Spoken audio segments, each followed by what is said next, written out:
Hey guys, welcome back to the channel. So today I got a Dodge Grand Caravan. This one I believe is a 2007. They tend to have a unique rear brake setup. They're not very common. It's more like a pin style. So I figured I'd take you guys along the journey on how to replace pads and rotors in the rear of this Grand Caravan.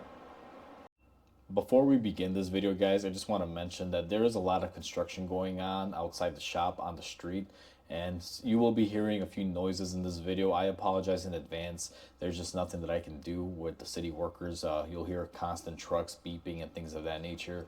Hopefully that doesn't ruin the video, but there's nothing I could do about it. I just got to film whatever I can with whatever's going on outside. So just wanted to let you guys know before we begin the video. I have you guys positioned in the rear, and you guys can see the condition of this rotor is really bad.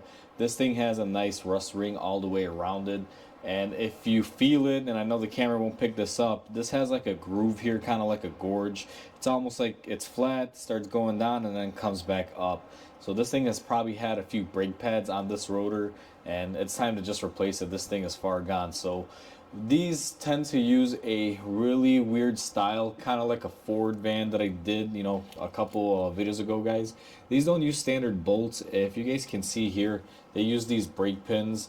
Now, you'll probably see that this one's backed off a little bit. I already went ahead and I pre-loosened them before I started making this video, and then I figured you guys may want to see me do this. But the caliper normally resides on the top, and if you just come up behind the caliper, you will notice that you have one boot here and one boot here. Now these are your slide pins. These are a Allen style slide pin. What you got to do is grab your Allen key or whatever it is that you're going to be using to remove them. Alright guys, so I have you positioned behind the caliper. Now it's not the greatest angle, but this is the best that I can do. The axle's in the way. And what you're going to want to do is just take your Allen key, your 7mm. Now I use an electric ratchet, but I do break these loose by hand first. So what I'll do is I'll put my ratchet on there and just go snap and break it off. Now I'm going to go ahead and get these things off. They're real easy. The first one's here and then the other one is right here. You guys can kind of see. All you want to do is just get them off. Once you've gone ahead and you've basically loosened your pins and they're ready to come out, these calipers are kind of unique in the sense that you got to come on the side opposite of this little spring here, and you want to lift up. Now, if everything goes according to plan on these, they will typically come out with the brake pads installed onto them. Now, in this case, mine is fighting me, so what I'm going to do is I'm going to take my hammer and I'm going to take my pry bar, and I'm just going to kind of knock the ear of the brake pad a little bit. Just to kind of loosen it up, because they do tend to seize in there, and based on the condition of this rotor, it's not surprising that they're seized. I'm expecting it to be that way, and what I'm going to do is just kind of pry up on my caliper here. Now these can be a little tricky. They may want to fight you. If they're fighting you too much, make sure that you back your pins out all the way, guys. And this scenario, since I'm going to be replacing everything, I'm just going to pry up on it like that, and it should pop off. And that's how you get off your caliper. Now, the great thing that I do love about this design, if you guys notice, once you remove those two brake pins and you get your caliper off, your rotor is free. There's no bracket or anything else to remove. I wish this design was carried out through all brake systems, but it's only on a select few systems. But it's nice not having to remove a bracket to get our rotor off. Now, what we're going to do to get the rotor off, because that's the next step in this process, is we're just going to take our hammer, and this thing's already trashed, so I'm going to go ahead and hit it on the face here. Normally, if you're saving it and you're reusing this rotor, you don't want to hit it on the face, but you can see this one is pretty much, junk. Let's go ahead and take this off. And one solid tap, you guys saw it kind of shifted and moved, and then you just slide it off and you get off your rotor. Now be careful when you get the rotor off. You'll notice that there's some dust and particles that are flying around. You don't want to breathe that stuff in, guys. That stuff is really bad for you. It's not the best stuff. So what I'm going to do now is I'm going to go ahead and clean up my flange area. I'm going to clean up my parking brake shoes and everything. And the way I clean this up is normally I'll come in here with a grinder, clean off my surface. Even though this one's pretty clean, someone has cleaned this up before. I'm going to go ahead and just redo it and spray everything down, get all the dust off, so I can go ahead and get my rotor on. To prep the caliper on this is quite easy. The first thing you want to do is go ahead and remove your brake pads. Now these brake pads do have a little spring here on the outside. I'll show you on the new one when I install it. But what you want to do is just kind of pry them up. and they will come off. Now they can be a little bit rusted. You got to kind of push up on the spring as you pull up on them. Now I can't really show you guys in great detail here because I'm actually working on the car. This brake line is kind of short and I can't really maneuver it too much here. So let me just try to mess with this here for a second. And they're not horrible, just with the camera in the way and the angle of this, it's making it a little difficult. But as you guys saw, that brake pad came off and I'm able to get my innard one off. Now this is what the old front one looks like. You can see these little spring clips on here. That's what holds it onto the caliper. And then the rear one just uses a spring that goes inside of the piston and it holds it into place. One thing to be mindful on these is make sure you pay attention. If you guys can see this outer spring here, make sure that you put the pad on exactly the same way this is routed, because the brake pads for the rear, the outer ones, both have the spring, and you want to face it in the direction that you take it off, which normally faces towards the rear of the car. Now that we got our caliper ready and we took our brake pads off, what we're going to do is be careful pushing this back in. Now this doesn't have a steel piston, guys. This has a phenolic piston. It's a fancy way to say it's made out of plastic. I have found that if you take a screwdriver to these and you try to compress them and you're very rough with them, they do tend to crack. So you want to be very, very careful when you're doing that. After you've compressed it, what I like to do is grab my brush and I'll just kind of come in here and very gently, I'll just kind of clean up the surface areas. Now, it's going to be very difficult to really get this thing super clean, but what you're hoping to do is just get off any loose debris and material, so that way nothing is going to be poking up on your brake pads and jamming it up. And then what I do is I take my air and just blast it. Now, one important thing after you've gotten your caliper ready and prepped it to put the brake pads on, before you put your brake pads on, you want to service your pins.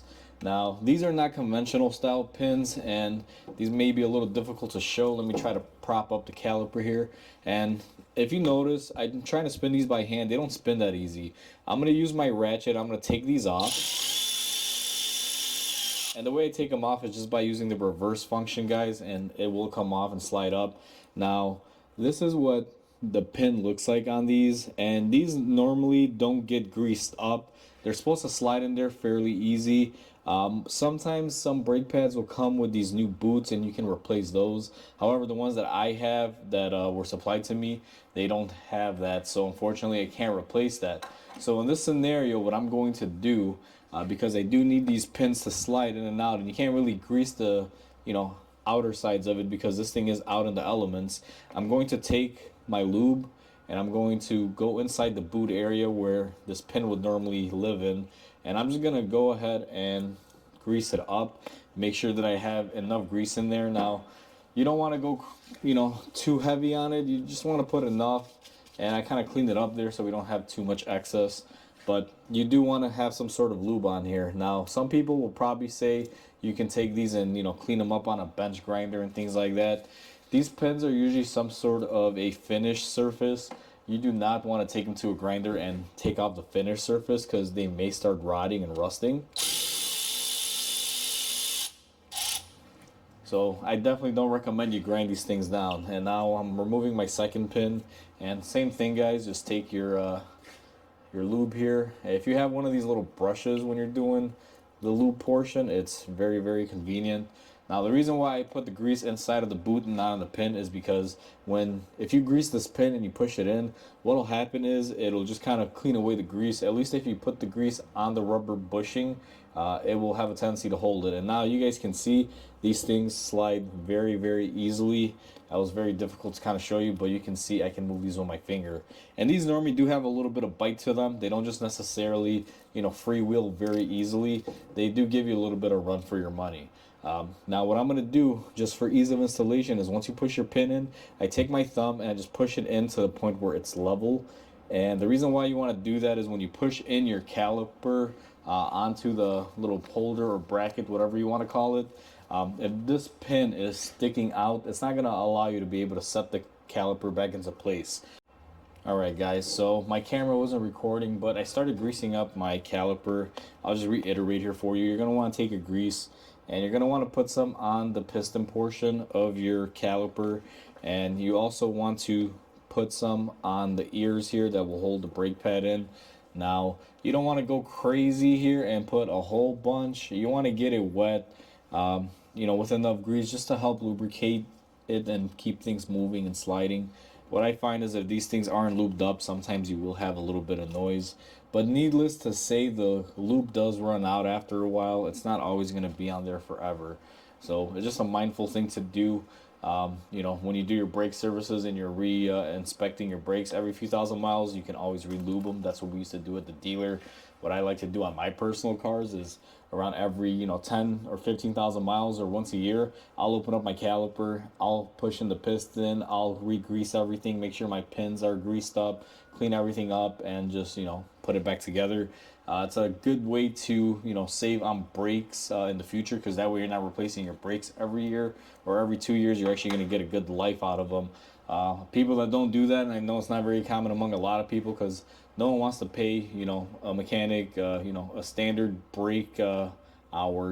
Basically it's about an hour to do a set. No one wants to pay that to keep up with their brakes. So what they wind up doing is driving it for 2 or 3 years, and they wind up destroying the rotor because their caliper seizes up, or a pin seizes up, or the brake pads don't want to move, and just stuff like that will happen. It's up to you. Some people just don't find it worth it. However, since I do have a shop and my cars are in here for oil changes and things like that, I tend to do it on an oil change once a year. So next thing you're going to want to do is take your brake pad, and this is the one that goes towards the piston, and you just want to line it up. Now sometimes these can be real difficult. Just really depends on how much the spring wants to move. In this scenario, this one actually goes in there pretty easily. Now you're going to take your outboard pad, and this one is the one that has the spring, guys. And same thing, you just want to line it up. And when you line this one up, what I tend to do is I put my hand over it just to kind of get it started. And you want to have something to kind of hit it on. Sometimes these spring pressures are really, really tight, so I just kind of take my hammer here and just give it a couple love taps. You're not beating it on there. You don't want to go crazy. I'm just too lazy to try to get my hand in there because of the camera angle, so I just use a hammer to tap them into place. Now let me get the camera zoomed out of the caliper because we are all set and done here, and let me get you guys back up front and I'll show you how to reinstall this. We went ahead and we got our rotor put on here, guys, and I went ahead and I cleaned up my little slide areas where the brake pads will sit. And you don't necessarily have to go crazy cleaning these. I cleaned them up with my wire brush, and I put a little bit of lube on them. They don't really hold the pad. The caliper is what's holding the pad on for you, but these help kind of guide it when you're putting it on. So I just, it's a habit. I just clean them and grease them. So once you have your caliper ready and everything is set, this is what it should look like. Now, one thing to be mindful on this, guys, is make sure this brake hose is not spun around a couple times. You guys noticed that I was kind of positioning this around. Make sure that this hose is nice and straight. Normally they'll have a tendency to want to stay in a particular state, so make sure you leave them in that state. And before you go to install it, if you notice my brake pins, let me kind of show you on this one. My brake pin there, if you notice, is sticking out. You do not want to do that. You want to make sure that this is pushed in all the way, because you're supposed to slide that ear that it bolts up to in here, and if that little nub is sticking out, you're never going to be able to get this fully pressed in. So once you have your checks done on that, the way you want to install this is you got to kind of come in at an angle, and you want to position your upper tabs on your caliper. And let me kind of show you here how I'm doing. My spring goes towards the bottom, and then my little ears are kind of facing up that are on the actual brake pad. And what that allows you to do is just kind of maneuver it and wiggle it. Now once you have these positioned up here, and you'll see they just kind of moved out of place there, you gotta line them up again and fight them a little bit. What I tend to do is just kind of play with it, because if those brake pads are not lined up on that upper portion of that bracket, you're never going to get them lined up on this side. Sometimes it's just a little playing game where you just got to kind of play with it. Let me see here. I'm going to try to do this with you guys here so you can kind of see. And these things, for some reason, are being difficult. They're usually not this horrible. Sometimes, as much as I don't like to admit this, you don't really want to hit anything on here, but sometimes you do have to give these things like little love taps. Let me see, in this scenario, what I'm going to have to do is position the pad up here. For some reason, my pad positioning is not being lined up correctly here. Let me get the spring moved. Sometimes it is this spring, guys. This will offer some tension. It'll make it very difficult. Now, my rear pad got lined up, and I'm just using the back of my pry bar here, and I'm just love tapping these things, guys. I'm not going crazy and just beating them on. Sometimes you do have to kind of, you know, give them a little bit of a tap. And if you guys can see that my brake pads are sitting on top of this ear, and then my spring is on the bottom, and the same thing should go for these. They should rest on top. And this is what I meant by you don't really have to clean these very well, guys, because this just kind of helps line it up and guide it. It doesn't really support it. The actual support is going to be coming in from your caliper, because that's where everything is pretty much, you know, held up against. And once you have that caliper on, what I always tell people to do is come back here, and you want to push your brake pins in, and they kind of fall into their hole, and you can kind of feel it. And once they go in there, what you're going to want to do is go ahead and bolt them up. Now, I'm going to use my electric ratchet to just get them snug, and I'm going to go in there and I'm going to hand tighten them. I'm sure you guys don't want to see me do that, so I'll cut the video here and I'll be back once it's all set.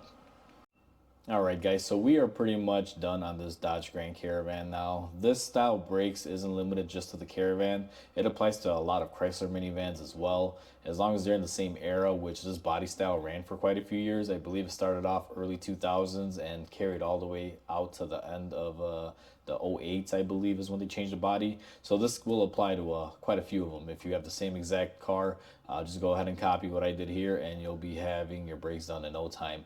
Now, if you're not doing this particular car, hopefully this video helps you out if you're doing something similar to this, where it's this kind of style brake setup. These are real easy to do, guys, and I do prefer them.